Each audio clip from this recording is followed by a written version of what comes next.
영국 정부가 발칵 뒤집혔습니다.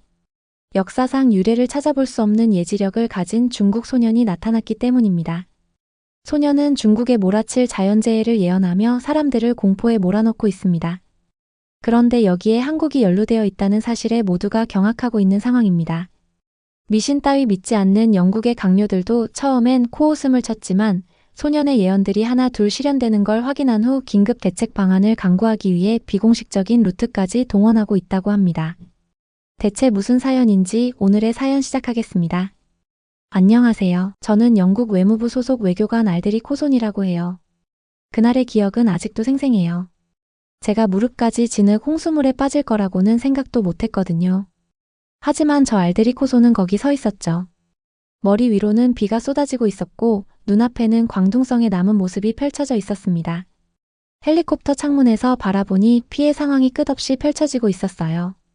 환한 물 위로 지붕만 작은 섬처럼 보이고 있었죠. 머릿속으로 빠르게 사실들을 정리하고 있었습니다. 수위가 정상보다 거의 6m나 높아져 있었고 손실 금액은 7억 달러에 달하고 있었어요. 최소 47명이 사망했지만 에밀리가 귓속말로 실제 숫자는 아마도 60명이 넘을 거라고 속삭이고 있었죠.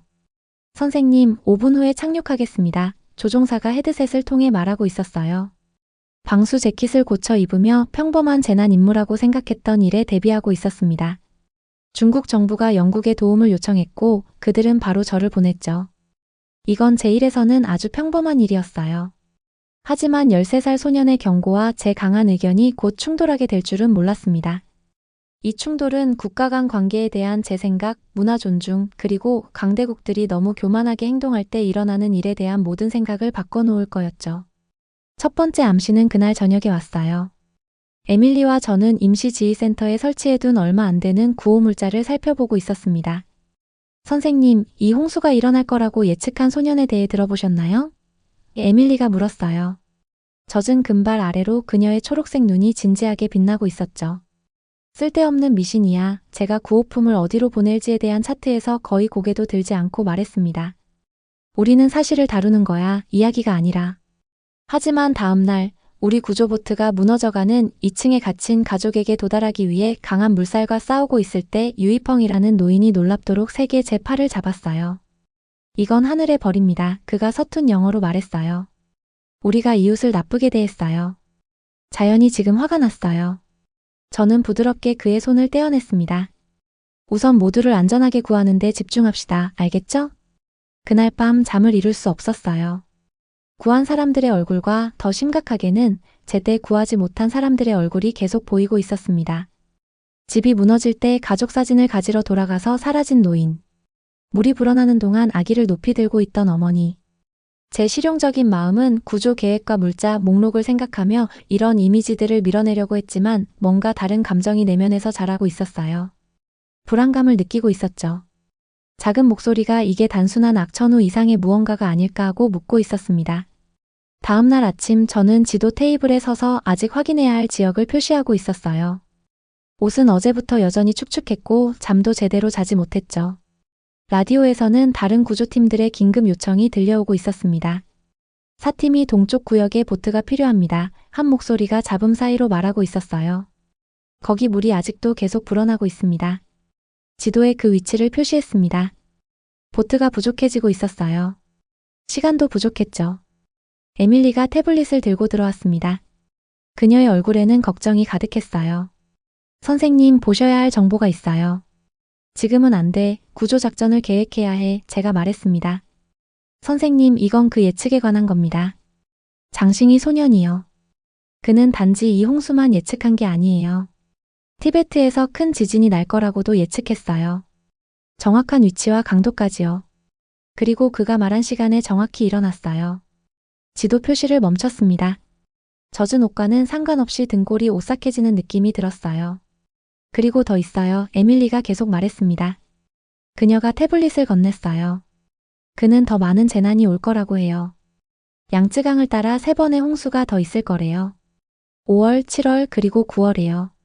각각 전보다 더 심해질 거라고요. 저는 모든 것을 무시하고 싶었어요. 우연의 일치. 운 좋은 추측. 제 논리적인 마음은 미래를 볼 수 있는 아이라는 것보다 더 말이 되는 설명을 찾고 있었습니다.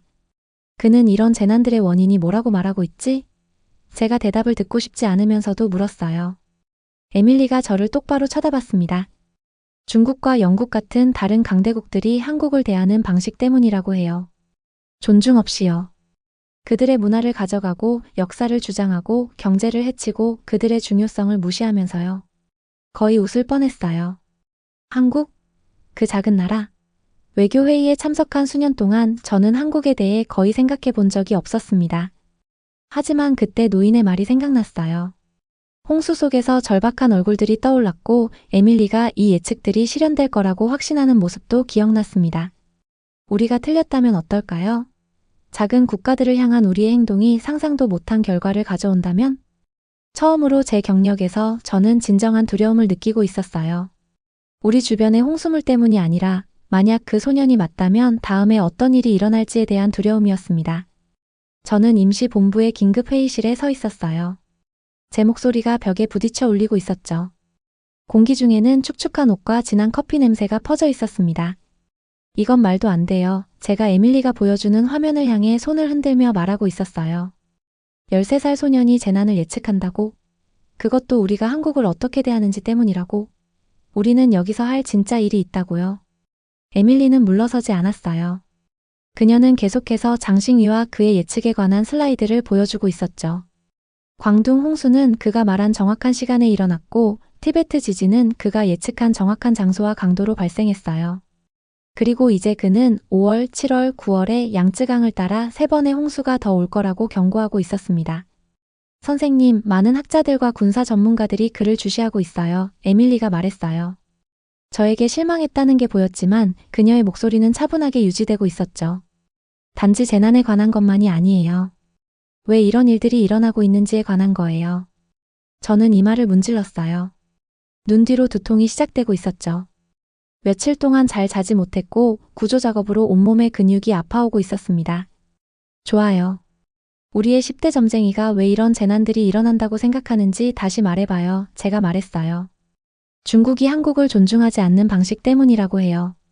동북공정이 한국 역사를 중국 것이라고 주장하는 것, 김치와 한복이 중국 전통이라고 말하는 것, 그리고 사드 상황에서 경제적 피해를 준 것 때문이래요. 에밀리가 설명하고 있었습니다. 저는 의도치 않게 웃음이 나왔어요. 한국? 그 작은 나라? 에밀리, 세계 정치에서 거의 중요하지 않은 나라 걱정할 시간에 더 큰 문제가 있다는 걸 이해하겠죠. 제가 그 말을 하자마자 에밀리의 얼굴에 뭔가 변화가 보였어요. 그녀는 저에게 실망한 표정을 짓고 있었죠. 하지만 에밀리는 쉽게 포기하지 않았어요. 선생님, 존중하는 마음으로 말씀드리자면 데이터는 이 정보가 어디서 왔든 심각하게 받아들여야 한다고 말하고 있어요. 저는 그 후 빠르게 회의를 마쳤어요. 구조 작전을 진행해야 했고 마법 같은 예측 이야기에 시간을 낭비할 여유가 없었죠. 그날 저녁 16시간 연속으로 구조활동을 조율하는 일을 한 후 작은 찻집 앞을 지나가고 있었어요. 창문을 통해 보니 이전에 만났던 노인 유이펑이 지친 구조대원들을 위해 조심스럽게 차를 준비하고 있었죠. 왜 안으로 들어갔는지 모르겠어요. 아마도 너무 피곤해서 제대로 생각하지 못했던 것 같아요. 제가 들어갔을 때 방 안의 대화가 조용해졌어요. 유이펑이 저를 올려다보며 한번 고개를 끄덕이고 앉으라고 손짓했습니다. 노인의 경고가 미신이라고 생각하시는군요. 그가 숙련된 동작으로 조심스럽게 차를 따르며 말했어요. 하지만 이제 충분히 보셨으니 질문을 시작할 때가 됐죠. 그렇지 않나요? 저는 그가 건넨 찻잔을 받았어요. 며칠 동안 축축하고 진흙투성이인 홍수 지역에 있었던 제 차가운 손가락의 온기가 느껴지고 있었죠. 저는 모든 것에 의문을 제기합니다. 그게 제 일이니까요. 제가 말했어요. 그럼 이것에 대해 의문을 가져보세요. 그가 조용히 말했어요. 왜 자만심 강한 나라들은 재앙이 그들을 통째로 삼킬 때까지 오는 것을 보지 못할까요? 그 소녀는 진실을 말하고 있어요. 하늘은 당신네 영국은행이 기록을 보관하는 것보다 더 오래 잘못을 기억하죠. 차에서 나오는 김이 우리 사이로 피어오르고 있었어요. 밖에서는 구조 차량들이 거리를 지나가는 소리가 들리고 있었죠. 비가 다시 내리기 시작했습니다. 정확히 무슨 말씀이신가요? 자연이 정치적 결정 때문에 나라들을 벌하고 있다고요? 그건 과학적으로 말이 안 되잖아요. 제가 말했어요. 유이펑은 대답하기 전에 차를 한 모금 마셨어요. 옛날에 한국의 왕국들은 아시아 전역에서 존경받았습니다. 그들의 문화, 혁신, 정신적 지혜가요. 이제 큰 나라들은 한국 역사에서 원하는 것을 가져가고 한국 음식을 자기 것이라 주장하고 화가 났을 때 한국 사업체들의 피해를 줍니다. 그런 무례함의 대가가 없을 거라고 생각하시나요? 저는 반박하고 싶었어요. 국제관계와 전략적 이익, 그리고 작은 나라들이 세계 질서 속에서 자신의 위치를 받아들여야 한다는 것을 설명하고 싶었죠. 하지만 뭔가가 저를 멈추게 했어요. 아마도 그건 피로감 때문이었을 수도 있고 제때 구하지 못한 모든 사람들의 기억 때문이었을 수도 있어요. 아니면 노인의 눈에 담긴 절대적인 확신 때문이었는지도 모릅니다. 말씀하신 것에 대해 생각해 보겠습니다. 제가 그에게 말했어요. 그것이 제가 줄 수 있는 최선이었죠. 다음 날 아침 저는 새로운 시각으로 이전 재난에 관한 보고서를 살펴보고 있었어요. 전에는 놓쳤던 패턴들이 보이기 시작했죠.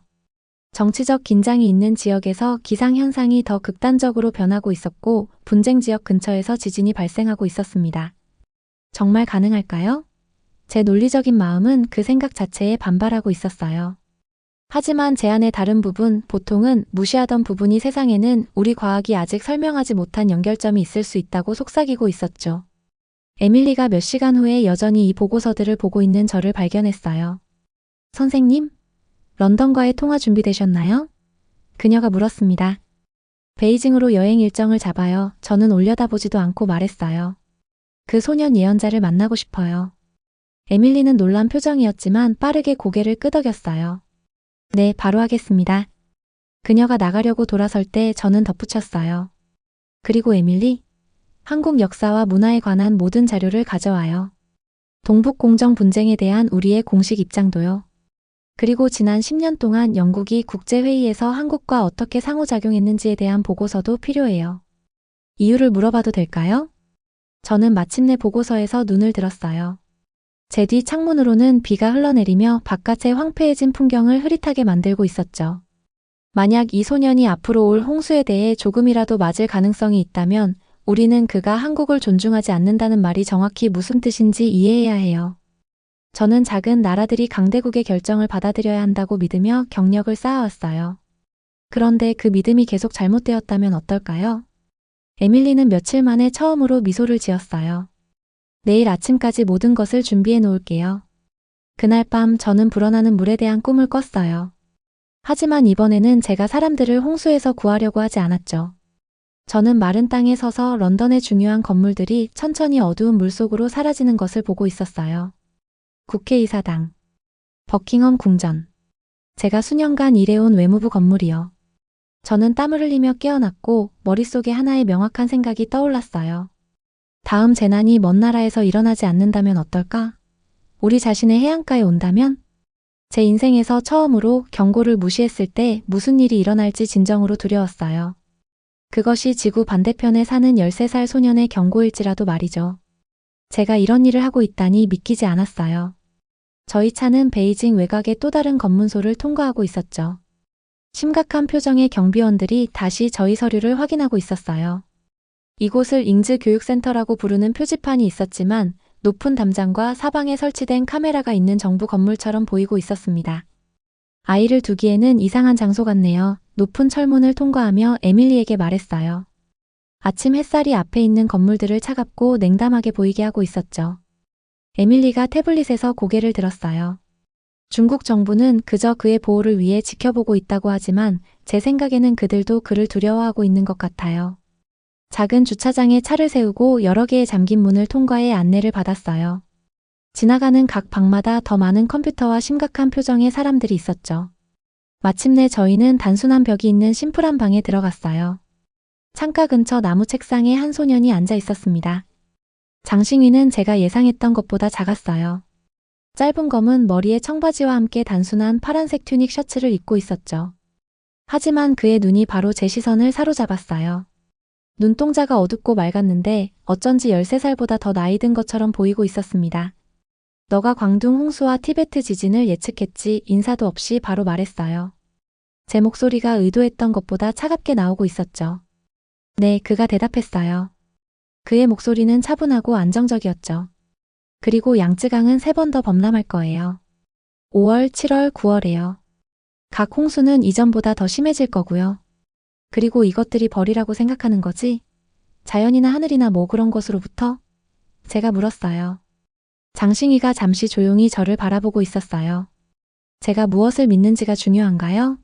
당신이 절 믿든 안 믿든 홍수는 올 거예요. 저는 그에게 더 가까이 몸을 기울였어요. 네가 하는 말을 제대로 이해하고 싶어.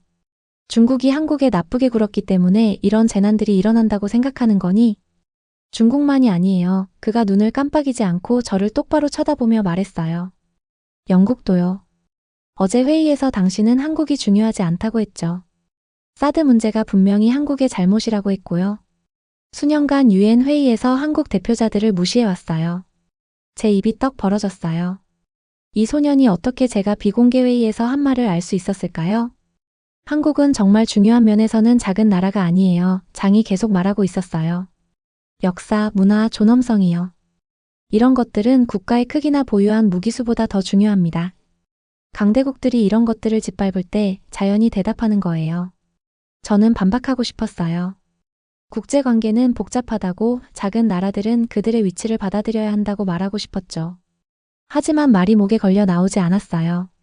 그날 나중에 베이징에서 비행기가 이륙할 때 저는 그 소년이 한 말을 계속 생각하고 있었어요. 아래 구름들이 거대한 바다의 파도처럼 보이고 있었죠. 만약 어느 날 정말 파도가 된다면? 만약 우리가 내린 선택들 때문에 런던이 홍수에 잠긴다면?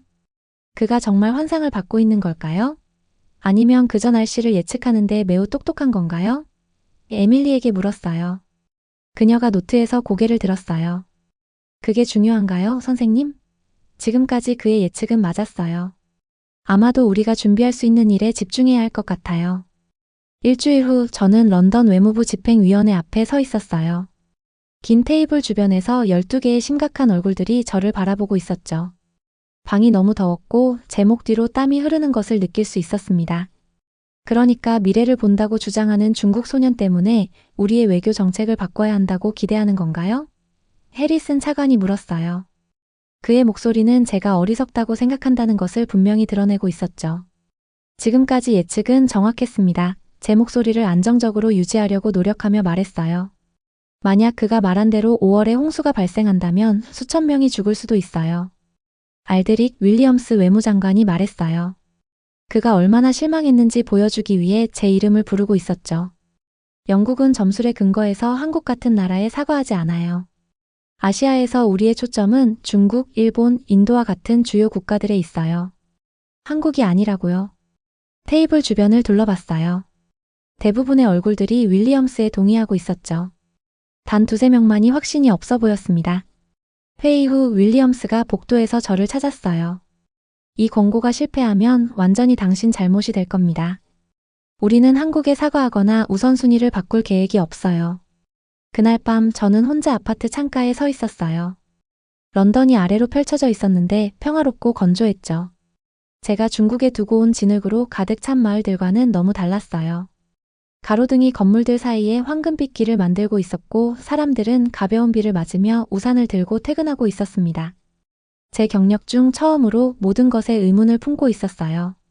단지 우리의 정책이 어떠해야 하는지뿐만 아니라 외교 서비스에서 제 인생 전체를 이끌어온 기본적인 생각들에도요. 만약 제가 계속 잘못되어 왔다면? 만약 소위 작은 나라들에 대한 존중이 단지 친절함이 아니라 실제로 우리 자신의 안전을 위해 필요한 것이라면? 전화기를 집어 에밀리에게 전화했어요. 5월 홍수에 대비해야 해요. 그리고 한국에 대한 사람들의 생각을 바꿀 방법을 찾아야 합니다. 외무부에서 아무도 우리를 믿지 않더라도요. 바깥 하늘은 어두워져 있었어요. 멀리 어딘가에서 물이 모이고 힘을 키우며 젊은 소년의 경고가 사실임을 증명할 준비를 하고 있었습니다. 광둥에서 본 것들이 머릿속에서 떠나지 않고 있었어요. 그 이미지들이 밤낮으로 제 마음속에 남아 있었죠. 침수된 집에서 구조했던 할머니가 생각났어요. 60년 동안 살았던 집을 생각하며 울고 계셨죠. 옥상에 서 있던 학생들도 기억나고 있었어요. 구조를 기다리며 옷이 흠뻑 젖어 있었죠. 제 아파트는 더 이상 누군가 사는 곳처럼 보이지 않고 있었어요. 마치 작전실 같았죠. 지도가 벽을 뒤덮고 있었고 기상 보고서와 과학 논문들이 모든 테이블 위에 쌓여 있었어요. 제가 모으고 있던 모든 정보를 위한 공간을 만들기 위해 가구들을 벽 쪽으로 밀어놓았었죠. 에밀리가 매일 저를 방문하고 있었어요. 그녀는 커피와 함께 저희를 믿어주는 외무부의 몇 안 되는 사람들로부터 새로운 보고서를 가져오고 있었죠. 과학자들이 무슨 일이 일어나고 있는지 논쟁하고 있어요. 그녀가 제 식탁 위에 새 위성 사진들을 펼치며 말하고 있었어요. 일부 기상 전문가들은 이 패턴이 장싱이가 양쯔강에 대해 예측한 것과 일치한다고 해요. 5월 홍수가 다음 주에 시작될 수도 있대요. 피곤한 눈을 문지르고 있었어요. 며칠 동안 잠을 제대로 자지 못했죠. 한국과의 관계 개선 계획은 어떻게 됐어? 에밀리가 고개를 저었어요. 진전이 없어요. 한국 담당 부서에서는 우리 아이디어가 불필요하고 아시아에서 영국의 이익을 해칠 수 있다고 말하고 있어요. 제 전화기에서 해리슨 차관의 메시지 알림이 울렸어요. 그것을 읽자 제 위가 꽉 조여오는 느낌이 들었죠. 그 메시지는 한국에 사과하자는 이야기를 계속하면 직장을 잃게 될 거라고 분명히 말하고 있었어요. 그날 밤 발코니에 서서 런던의 불빛들을 바라보고 있었어요. 도시는 너무나 평화로워 보였죠. 여기서는 아무도 홍수나 지진, 하늘의 벌에 대해 걱정하지 않고 있었어요. 모두가 다가올지도 모르는 일을 모른 채 평범한 일상을 살고 있었습니다. 스스로에게 어려운 질문을 던지고 있었어요. 정말로 10대 예언자와 수년간 중요하지 않다고 생각해왔던 나라를 위해 제 경력을 위험에 빠뜨릴 건가요? 저를 바꾼 건 무엇이었을까요? 장싱위와 그가 보여준 확신이었을까요? 아니면 제 눈으로 직접 본 끔찍한 파괴였을까요?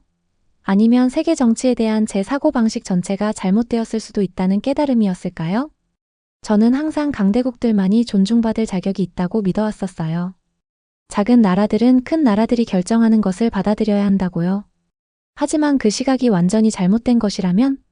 만약 모든 국가에 대한 존중이 그 크기에 상관없이 실제로 모두의 안전을 위해 필요한 것이라면?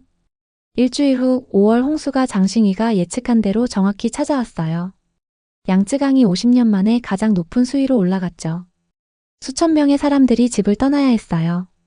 뉴스 보도를 보면서 속이 메스꺼운 느낌이 들었죠. 제가 맞았지만 그것은 기쁨을 주지 않았어요. 윌리엄스 외무장관에게 긴급 보고서를 보냈어요. 맨 위에 큰 글씨로 예측 확인됨이라고 썼죠. 그는 제게 답하지 않았어요. 보안 전화선으로 에밀리에게 전화했어요. 대중에게 알려야 해요. 제가 말했죠. 정부가 듣지 않는다면 사람들이 그들에게 행동을 강요할 수도 있어요. 그렇게 하면 확실히 직장을 잃게 될 거예요. 에밀리가 경고하고 있었어요. 사람들이 죽어가고 있어, 에밀리. 그것에 비하면 직장이 무슨 소용이야? 이틀 후 뉴스 카메라 앞에 서 있었어요. 저는 언론에 말할 허가를 받지 않았었죠. 준비한 성명서를 들고 있는 손이 약간 떨리고 있었어요. 이 이후에는 예전 생활로 돌아갈 수 없다는 것을 알고 있었습니다. 정확한 정보와 최근 사건들을 바탕으로 7월과 9월에 양쯔강에서 예측되는 두 번의 홍수 사건에 대해 경고해야 합니다. 카메라를 향해 말했어요. 이 예측들은 광둥 홍수와 티베트 지진을 정확하게 예견했던 동일한 출처에서 나온 것입니다. 한 기자가 일어섰어요. 이것들이 자연재해가 아니라고 말씀하시는 건가요? 깊게 숨을 들이쉬었어요. 이 순간이 제 경력을 끝낼 거라는 걸 알고 있었죠. 국가들이 서로를 대하는 방식이 우리가 보통 측정하는 것 이상의 결과를 가져온다고 제안하는 겁니다. 영국은 너무 오랫동안 한국의 주권, 문화, 그리고 우려를 무시해왔어요. 중국도 마찬가지고요. 이런 불존중의 패턴이 해결되어야 합니다. 반응은 빨랐어요. 그날 저녁까지 보안 요원들이 저를 사무실 밖으로 안내했죠. 그들은 제 정부 신분증을 가져갔어요. 더 이상 외무부 건물에 들어갈 권한이 없다고 말했죠. 20년간의 외교 서비스가 5분 만에 끝났습니다. 지하철을 타고 집으로 가면서 이상하게 공허하면서도 동시에 편안함을 느끼고 있었어요. 평생 일해온 모든 것을 잃었지만 몇 주 만에 처음으로 가슴에 무게 없이 숨을 쉴 수 있었습니다. 아파트 건물로 걸어가는데 전화가 울렸어요. 에밀리였죠. 오늘 사직서를 냈어요. 그녀가 말했어요. 그리고 저만이 아니에요. 당신을 믿는 사람들이 더 있어요. 우리가 도와드리고 싶어요. 여러 어두운 날들 이후 처음으로 희망 같은 것을 느끼고 있었어요. 경력은 잃었지만 동맹을 찾았죠. 이제 우리는 지금까지 본 것보다 더 심각할 7월 홍수에 대비해야 했습니다. 7월 홍수는 우리가 이전에 본 그 어떤 것보다 더 심각했어요. 물이 5월보다 더 높이 올라가고 있었죠. 더 많은 마을들이 진흙 물 아래로 사라졌고 더 많은 사람들이 집을 잃었어요. 정부 주택보다 훨씬 작은 제 새 아파트에서 무거운 마음으로 텔레비전을 통해 재난을 지켜보고 있었죠. 제가 맞았지만 맞았다는 사실이 기분을 나아지게 해주지는 않았어요. 저는 멋진 직함을 잃었어요. 런던 전망이 보이는 좋은 사무실도 잃었고 20년 동안 함께 일했던 사람들의 존경도 잃었죠. 하지만 이상하게도 얻은 것도 있었어요. 에밀리만 저를 돕기 위해 직장을 그만둔 것이 아니었어요. 외무부의 다른 사람들도 우리에게 합류했죠. 그들은 정부의 다른 부서에서 일하는 친구들도 데려왔어요. 곧 제 작은 아파트는 매일 사람들로 가득 차고 있었죠. 은퇴한 대사들이 조언을 제공하러 오고 기상과학자들이 우리와 함께 지도를 살펴보고 있었어요. 문화 전문가들은 우리가 한국 역사를 더 잘 이해할 수 있도록 도와주고 있었습니다. 우리는 정부가 하기를 거부하는 일을 하는 비공식 팀이 되었어요. 어느 저녁 에밀리가 놀라운 소식을 가지고 왔어요. 한국 대사관에서 당신을 만나고 싶어 해요. 그녀가 말했죠. 다음 날 한국 외교단지를 방문했어요. 정부 관리가 아닌 일반인으로 들어가는 것이 이상하게 느껴지고 있었죠. 경비원들이 저를 들여보내기 전에 신분증을 꼼꼼히 확인하고 있었어요. 정 대사가 그의 사무실에서 저를 맞이했어요. 방벽에는 한국의 산과 강을 그린 아름다운 그림들이 걸려 있었죠. 혹스톤 씨, 당신의 기자회견이 한국에서 꽤 큰 반향을 일으켰어요. 우리가 앉으면서 그가 말하고 있었어요. 그랬을 것 같네요. 제가 대답했어요. 예전 직함 없이 저는 작고 중요하지 않게 느껴지고 있었죠. 당신이 생각하는 방식과는 다른 의미에서요. 정 대사가 작은 미소를 지으며 계속 말했어요. 많은 한국인들이 영국 관리가 자신의 경력을 포기하면서까지 그들 나라가 부당하게 대우받았다는 것을 인정했다는 사실에 감동했어요. 이어진 대화는 제 인생에서 가장 겸손해지는 시간이었어요. 3시간 동안 정 대사는 제가 수년 전에 배웠어야 할 것들을 인내심 있게 설명해주고 있었죠. 그는 수천 년 전으로 거슬러 올라가는 한국의 풍부한 문화 역사에 대해 말해주었어요. 중국이 한국의 고대 역사 일부를 중국 것이라고 주장할 때 한국인들이 느끼는 고통을 설명했죠. 다른 나라들이 출처를 밝히지 않고 한국의 음식과 의복 스타일을 베낄 때 얼마나 상처를 입는지 이야기했어요. 그리고 사드 상황이 일반 한국 기업들에게 얼마나 많은 경제적 피해를 입혔는지 보여주는 숫자들을 보여주고 있었습니다. 당신이 중요하지 않다고 생각했던 것은 우리에게 깊이 중요한 문제예요. 그가 간단히 말했어요. 우리가 세계 강대국이 되고 싶어서가 아니라 모든 나라가 기본적인 존중을 받을 자격이 있기 때문이죠. 대사관을 나서면서 과거의 제 태도에 대해 부끄러움을 느끼는 동시에 이제 가능할 수 있는 것들에 대해 희망을 품고 있었어요. 대사는 단지 저를 꾸짖은 게 아니라 앞으로 나아갈 길을 제시해 주었던 거죠. 점점 늘어나는 동맹들과 함께 우리는 계획을 세웠어요. 더 이상 정부 정책을 직접 바꿀 수는 없었지만 사람들 사이에 다리를 놓을 수는 있었죠. 예측된 대로 9월 홍수가 왔을 때 우리는 다른 방식으로 준비하고 있었어요. 영국과 한국의 공동 인도주의적 대응팀을 구성했었죠. 비공식 채널과 개인 기부를 통해 활동하면서 우리 팀은 물이 가장 높은 지점에 도달하기도 전에 현장에서 홍수 피해자들을 돕고 있었습니다. 처음에는 저를 미쳤다고 불렀던 영국 언론사들이 이제는 우리와 한국 구호 요원들 간의 특이한 협력에 대해 보도하고 있었어요. 우리 팀은 공식 구조팀이 제때 도달할 수 없었던 마을들에서 수백 명의 생명을 구했죠. 여론이 바뀌기 시작하면서 외무부가 조심스럽게 공통 친구들을 통해 연락해 왔어요. 한국과의 관계 개선에 대해 조언해 줄 수 있을지 고려해 달라고 하더군요. 다시 직원으로서가 아니라 특별 컨설턴트로서 말이에요. 선선한 가을날 저는 다시 정부 회의실에 앉아 있었어요. 몇 달 전에 저를 무시했던 많은 사람들이 이제는 제가 영국과 한국의 관계를 위한 새로운 틀을 제시하는 것을 듣고 있었죠.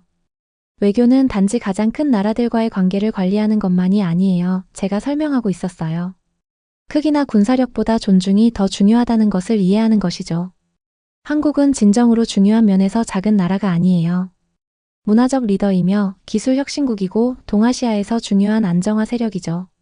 제가 말하는 동안 벽에 있는 텔레비전 화면에서 속보가 나오고 있는 것을 발견했어요. 중국 관리들이 한국 문화유산 프로젝트에 참여하고 있었고 영국 대학들은 새로운 한국학 프로그램을 시작하고 있었죠. 여러 나라의 외교관들이 한국 대표들과 함께 역사적 오해에 대해 논의하는 모임을 갖고 있었습니다. 작은 발걸음들이었지만 의미 있는 것들이었어요. 그날 저녁 제 소박한 아파트로 돌아오니 문 앞에 택배 박스가 기다리고 있었어요. 안에는 몇 달 전 유이펑이 제게 차를 대접할 때 사용했던 것과 비슷한 단순한 찻잔이 들어 있었죠. 그것과 함께 손으로 쓴 쪽지가 있었어요. 자만이 지혜의 자리를 내줄 때 하늘이 알아채죠. 마음이 변할 때 물은 제자리로 돌아갑니다. 장싱위. 저는 그 잔을 창가에 놓았어요. 지는 해가 부드러운 빛으로 그것을 빛나게 하고 있었죠. 바깥에서는 런던이 분주한 속도로 계속되고 있었어요. 자동차와 버스가 거리를 지나가고 사람들은 일을 마치고 집으로 서둘러 가고 있었죠. 그들 중 누구도 세계 반대편 어딘가에서 강물이 마침내 정상 수위로 돌아가고 있다는 것을 알지 못했어요. 그리고 저도 그렇게 되어가고 있었죠.